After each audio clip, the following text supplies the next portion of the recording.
medals table. But an outright ban of Russia, I don't think is the most sensible way to go forwards. Here in Russia, the people we spoke to suspect foul play by the West. I think this is a plot by the Americans, Alexander says. There are no facts in the WADA report, Tatiana says. They're just trying to put pressure on Russia. They're on their marks and all set for Rio. But will any of these Russian swimmers be allowed to compete in the Games? This event outside Moscow was supposed to be a final run-through for the Olympics. But right now, Rio is feeling a long way off. It's not fair.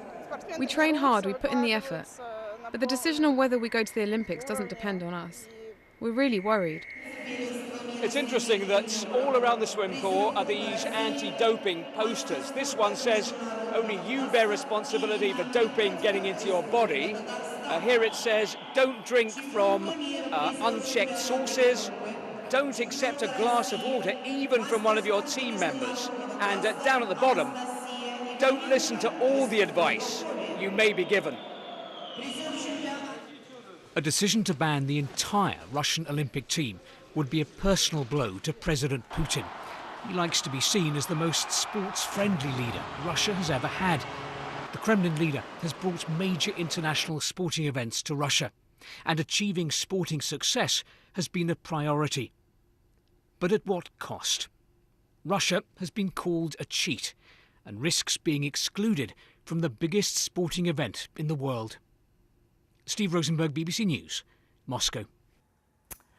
Now, it should have been all about him, but it was Donald Trump's wife who took centre stage on the first day of the Republican Party convention in Ohio. Mr. Trump says he's very proud of the speech given by his wife Melania, despite claims that the aspiring First Lady plagiarised whole passages from one given by Michelle Obama. Our North America editor, John Sopel, reports.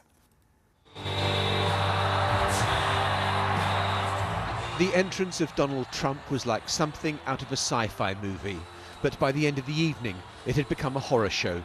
The next First Lady of the United States. Mr. Trump's only role was to introduce his Slovenian-born wife Melania. She spoke fluently. People are counting on him. But some of it, well, had a bit of a familiar ring to a speech Michelle Obama gave when she was hoping to be First Lady 8 years ago.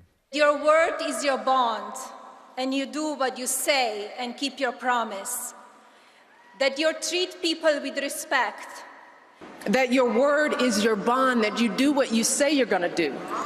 That you treat people with dignity and respect. The only limit to your achievements is the strength of your dreams and your willingness to work for them.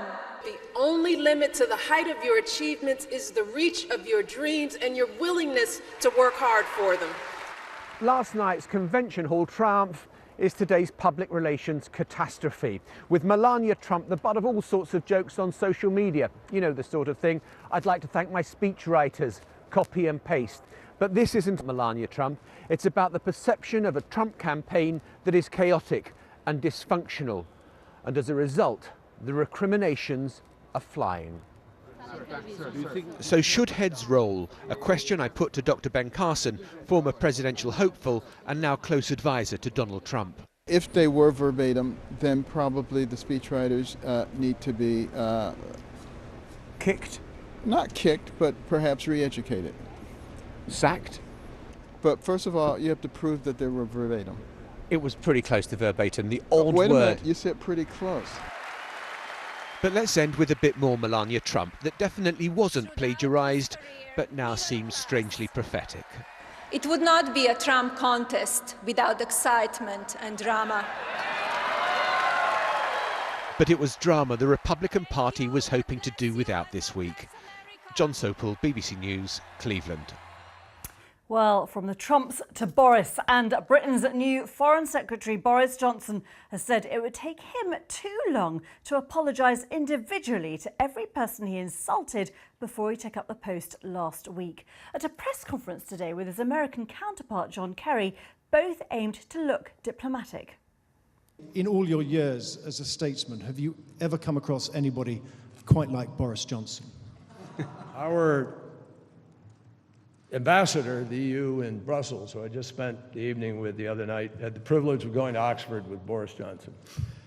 And in fact, Boris Johnson got him to come into the Oxford Union, of which Boris was president, and talk to me about some great experiences that they had together there. And he told me that this man is a very smart and capable man. That's the Boris Johnson that I have met, and that's the Boris Johnson that I intend to work with, and we intend to make good things happen together. Stop that. That's fine. That's great. Thank you. It's called diplomacy. That's fantastic. It's going well. Well, the questions about Boris Johnson's past decidedly undiplomatic comments on world leaders kept on coming, particularly from American journalists regarding the remarks he made about President Obama. You've accused the current U.S. President Barack Obama of harboring a part Kenyan's, quote, ancestral dislike for the British Empire, unquote, while claiming, I think untruthfully at the time, that he didn't want a Churchill bust in the White House. You've described a possible future U.S. President Hillary Clinton as someone with, quote, dyed blonde hair and pouty lips and a steely blue stare, like a sadistic nurse in a mental hospital, unquote. You've also likened her to Lady Macbeth. Do you take these comments back? You want to go? Well, just thank you for giving me an opportunity really to repeat a point that I made earlier on. I'm afraid that there is such a rich thesaurus now of things that I've said that have been one way or another, through what alchemy I do not know. Well, that was Boris trying to answer. At that press conference, Quentin Letts, parliamentary sketch writer who is in our Westminster studio. It was extraordinary to watch. What was it like to be there, Quentin? Well, to those of us who've been to lots of Boris events, it wasn't that extraordinary because this is the way he is. I think the world is going to have some fun getting to know Boris Johnson. And it should be explained that he's been a journalist for a long time. He's regarded in Britain not necessarily as the most serious or sombre politician. He's regarded as a bit of a comedian. And that's why it's been rather electrifying that he's been given the job of Foreign Secretary in charge of our diplomacy, a rude man in charge of diplomacy. But I think it's going to work, and I'll tell you why. Because today, standing alongside US Secretary of State John Kerry, Boris, first of all, looked reasonably at home, but also he did the near impossible, and he made Mr. Kerry look fun. Mr. Kerry came to life in Boris's company. John Kerry is not a man, normally, to be very exciting. Yet, the two of them had a certain chemistry, and this is the answer with Boris. He does have a sort of human outreach programme all of his own making. And as a result, the press conference was quite interesting in a way that you don't often get in high diplomacy. Absolutely, but he was also accused of telling lies. I mean, do we really want a Foreign Office minister, very high office of state, at a time of mass global crisis, who is seen as a joke? Don't be so pompous. A politician who tells lies, this is known to happen. It's not necessarily the first time that a politician may have told a few porkies, let's be honest. And so Boris is able to brush off these things in a way that perhaps other politicians can't. That was true possibly when he was mayor, which frankly didn't have very much power. But, Foreign Secretary at a time when we've got Iraq and Syria and the Middle East, Turkey now in turmoil, China and Russia as, potential rising powers. Won't other countries be utterly baffled when they look at this and think, what kind of message is Theresa May sending to the rest of the world? Does she just not take Britain's foreign policy position seriously at all? I think you can approach this with a surfeit of seriousness. I know these are jolly serious issues, but as Boris Johnson was able to say when he was asked about these things by reporters, both British and American, he was able to say, look, I've said a few things, colourful things in the past, but there are more serious things to talk about. Syria, the Yemen, and tonight he's having meetings with ministers from the UEA and from Saudi Arabia. So he was suddenly able to play that rather more serious thing that you're now trying to do, and that was one way out of it. But do not discount the importance in diplomacy and in politics of the public, in whatever country it is, actually plugging in and being interested by the personalities who are talking about people diplomacy. Boris has got away with a lot politically in the past because he is able to use his own very particular brand of humour. But as I said, we're at such a difficult time now. I mean, he went straight in to his job with the Nice attacks and then the Turkey coup, both incredibly, big politically on the global front. And he's got to be able to carry the whole Foreign Office with him. He's got to carry very senior diplomats. He's got to be able to carry messages that other governments will trust when we're doing deals, when we're in these, huge international talks. Is he really the man for the job? Is Theresa May simply giving him enough rope and hoping that he'll hang? No, I think that's a rather trite misreading of it. But if you look at how he responded to that terrible attack in Nice, I thought he performed with dignity, and also the words that he used were sufficiently interesting to make his comments actually sound rather genuine. There's a terrible danger with politicians that they just trot out the old formulae, the old cliches, and people switch off and say, oh yeah, well, we've heard all that before. But Boris is able to use words in a rather interesting way, and he does it with sufficient novelty that actually people look at it and might connect a bit. My goodness, this is rather radical. This is a new approach to international diplomacy. Which other foreign leaders do you think might be interesting to see him alongside in the coming months? And what are your thoughts about tomorrow's meeting of May and Merkel? May and Merkel is a meeting of the minds, both very serious ladies, both with a similar approach to their politics. Boris and other leaders, I was thinking today, I was wondering what was going to happen when Boris perhaps goes to the Vatican and meets the Pope. Well, that's going to be a whole new scenario, and it will be joyous to behold. Quentin, we'll have to leave it there. We'll come back to you for that one if it happens. Thanks very much indeed. Thank you. Now, the so-called Islamic State group has released a video that shows the teenager who carried out an axe attack in Germany yesterday. The 17-year-old Afghan immigrant who carried it out was shot dead by police near the city of Würzburg. 4 people were injured, 3 seriously. Will Ross reports. This is where the 17-year-old decided to strike. There were around 30 passengers on board the train when he pulled out an axe and a knife. The scene was so gruesome, one passenger likened the inside of the carriage to a slaughterhouse. Among the injured are 4 members of the same family from Hong Kong. 2 of them are in a critical state. The emergency services spent hours at the scene. Many passengers were treated for severe shock. The attacker ran from the train when it stopped. He was still using his weapons when the police shot him. We were lucky that by chance we had some special police forces in the area, who then chased the perpetrator. He was stopped, but then he attacked some policemen. There was no other option but to shoot. After recovering his body, officials described him as an Afghan asylum seeker who came to Germany 2 years ago. He was living with a foster family nearby. Police say they found a hand-painted flag of the so-called Islamic State in his room.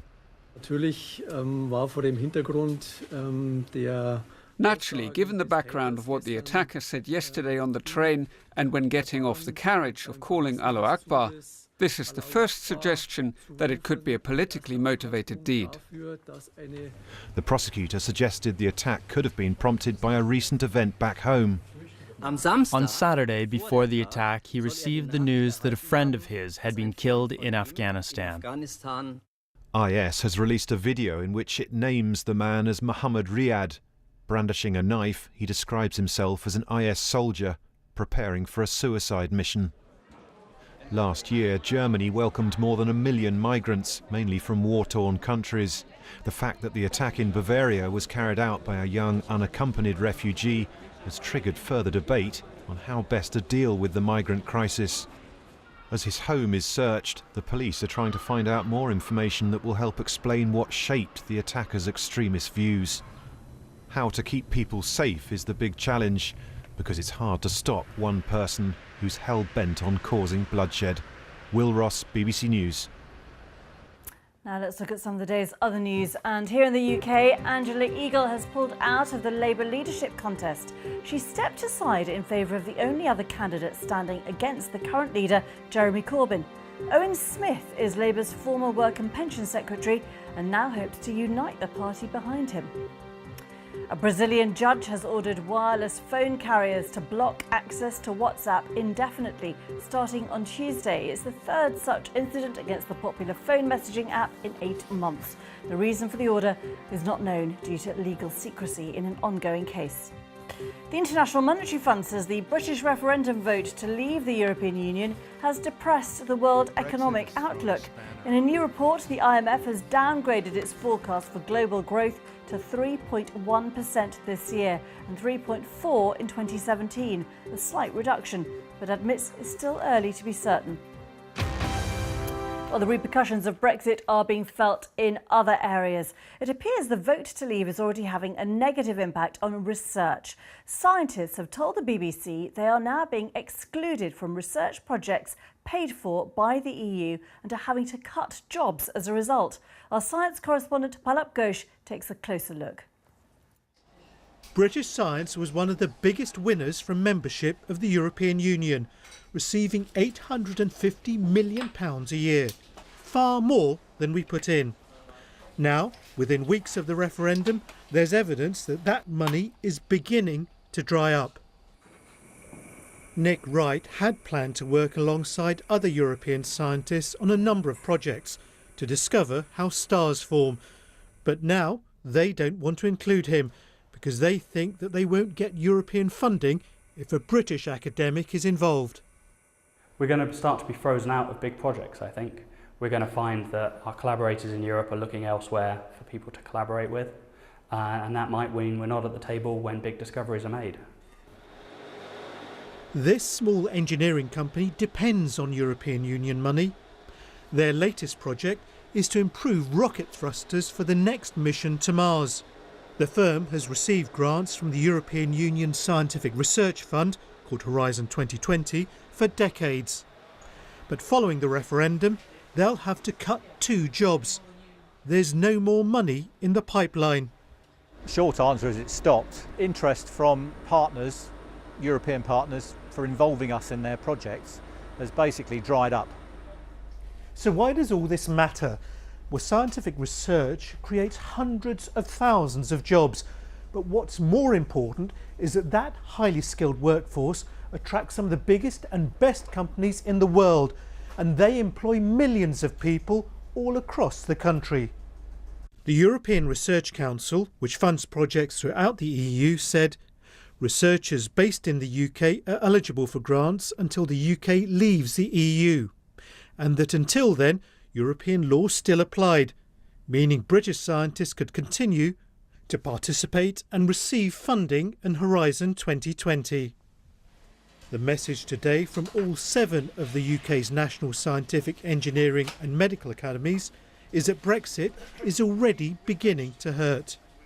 I think there's a danger that the scientific enterprise here will suffer, and if that does happen, then it will affect our future growth and prosperity. The government says it'll do all it can to ensure that grant applications are considered fairly. But until there's a clear post-Brexit plan, British scientists are likely to lose out. Palak Ghosh, BBC News. Now, the crackdown continues in Turkey in the wake of last Friday's attempted coup against President Recep Tayyip Erdogan. Thousands of soldiers, police and judiciary have already been detained. Today, the purge moved to the education sector, with 21,000 teachers suspended and 1,500 university deans told to resign. TV and radio stations reported to have connections with the movement founded by the US-based preacher Fethullah Gulen have also had their licences revoked. The BBC's Celine Garit says the scale of the crackdown has raised several key questions. One, whether the coup attempt had actually more support within the bureaucracy, within the police force, within the army than initially thought. Secondly, if these people are all supporting Gülenist movement, as the government suggests, how in the first place they were able to infiltrate in such numbers and into such significant positions within the state bureaucracy and and police force and the army. And thirdly, the question is whether Mr. Erdogan and the government is using the suppression of the coup attempt as an opportunity to further enhance their powers. Celine Garrett there. Now, the American actress Leslie Jones has highlighted the issue of online trolling after being flooded with racist abuse on Twitter. The star of the new Ghostbusters film has shared some of the abusive tweets she's been sent following the release of the film. In one tweet, she was likened to a gorilla. In others, she was labelled stupid and savage. She's accused Twitter itself of not doing enough to deal with online trolls. With me is our entertainment reporter, Steve Holden from BBC Newsbeat. First of all, what is this new film that she's in? She's in a remake of Ghostbusters, which was made in the 80s. The difference here being that it's an all-female cast. So in the run-up to the film being released, there was already some hate towards the film because the roles have been filled by women. She has outlined the scale of racist and misogynistic abuse that she's received since appearing in the film. And what are the tweets that she received? Like you said, the one comparing her to a gorilla is repetitive. There are abusive tweets left, right and centre, and she's very personally explained how she's feeling, talking about her personal hell, how she has tears in her eyes, how Twitter is not doing enough to report and block these people that are sending her the abuse. I'm astonished that this is happening now in this day and age. I mean, it's absolutely incredible, and it's the scale of it is amazing, isn't it? It really is, and abuse on Twitter has been going on for years and years, but she has seemed to have taken it to another level, and so much so that the CEO of Twitter, Jack Dorsey, sent her a message personally saying, "Can you DM me? Can you direct message me? And we'll try and get this sorted out." And Twitter put out a statement saying that they'd taken down some of the accounts that had abused Leslie Jones, but ultimately Twitter is a service that relies on a community, so they urge people to report accounts that put forward this abuse because they can't monitor however many million accounts every single day. But there is a call, there is an urgency, I think, for Twitter to do more. It says it's investing in more to prevent abuse from happening in the first place. Leslie Jones has really kind of kicked the starting gun in to escalate this and make Twitter kind of sit up, take notice and do something very soon. Have other actors and actresses faced similar problems? I mean, she's now come off Twitter, she says. Yeah, I mean, gay actors, female actors, black actors, any kind of famous person gets abused on Twitter because the person who's abusing doesn't have to reveal their name or their face, and it's all very silhouette-y. Lena Dunham, who's the star of a TV show called Girls, she has been very vocal about the abuse she's got before just because she's a woman in a high-profile TV series. The stuff with Leslie Jones really has taken it up a notch because it's horrific. You know, you can't really disagree with how bad. Anyone who's had any kind of abusive message from anyone, it can be very, very upsetting the first time it happens. Completely. But can the social media agencies actually do more? Because it seems like so many of our countries are becoming ungovernable, never mind all this personal abuse, simply because of social media. I know that's a massive question to leave you with. But I think that's the million-dollar question, isn't it? Because how do you control it? You can't, because you can take somebody off of Twitter, but then they just get a new email address and set up a new account and the abuse continues. It's very difficult. Anti-social media, as my 10-year-old dubs it. Yes. Thank you very much indeed, Steve Holden. That's it from the programme. I am back the same time tomorrow. I am on Twitter. Send me something nice though, okay? @Geetha Gurumurthy. See you tomorrow. Bye-bye.